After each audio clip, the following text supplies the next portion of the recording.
Hello दोस्तों, नमस्कार। Service now help desk Hindi के एक और वीडियो में आप सबका स्वागत है।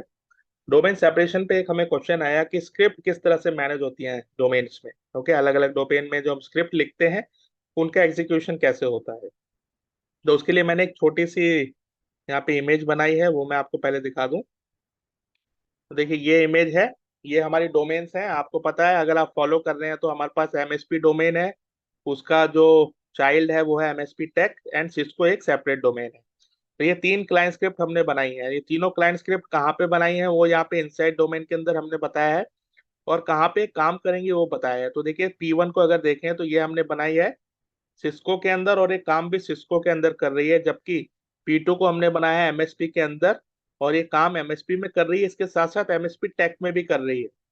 और तीसरा है P3, जिसको हमने एमएसपी टेक में बनाया है, और ये एमएसपी टेक में ही काम कर रही है। तो कॉन्सेप्ट वही है जो कि डेटा का था। अगर आप कोई स्क्रिप्ट बनाते हैं तो वो अपने डोमेन के साथ साथ अपने चाइल्ड डोमेन में भी काम करेगी, और इसी तरीके से एग्जीक्यूशन वहां पे होगा। तो चलिए इसका एक डेमो देख लेते हैं एक बार।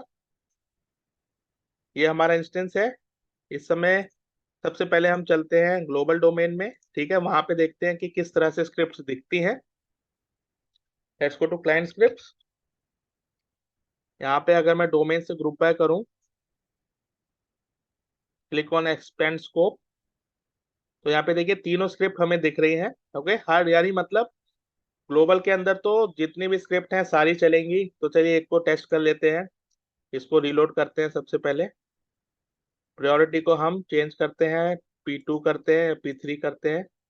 तो यहाँ पे देखिए प्रायोरिटी 3 हो चुकी है। ओके कीजिए, यहाँ पे प्रायोरिटी चेंज हो गई, मतलब P3 वाली स्क्रिप्ट यहाँ पे चली है, जो स्क्रिप्ट एमएसपी टेक्नीशियन के अंदर थी। क्योंकि ये ग्लोबल डोमेन है तो यहाँ पे सारी स्क्रिप्ट काम करेंगी, ये आपको ध्यान रखना है। अब इसके बाद हम चलते हैं अपने सिस्को डोमेन के अंदर, वहां देखते हैं कौन सी स्क्रिप्ट हमें दिखेगी।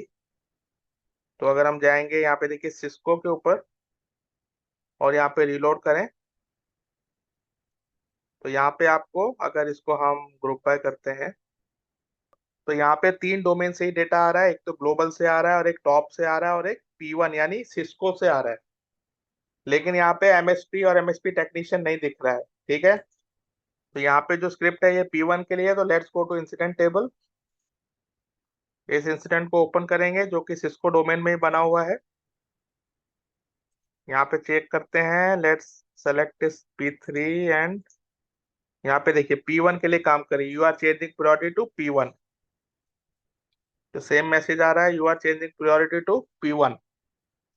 इसी तरीके से अगर हम एमएसपी के अंदर जाते हैं तो देखते हैं क्या दिखेगा। ये है एमएसपी, रीलोड।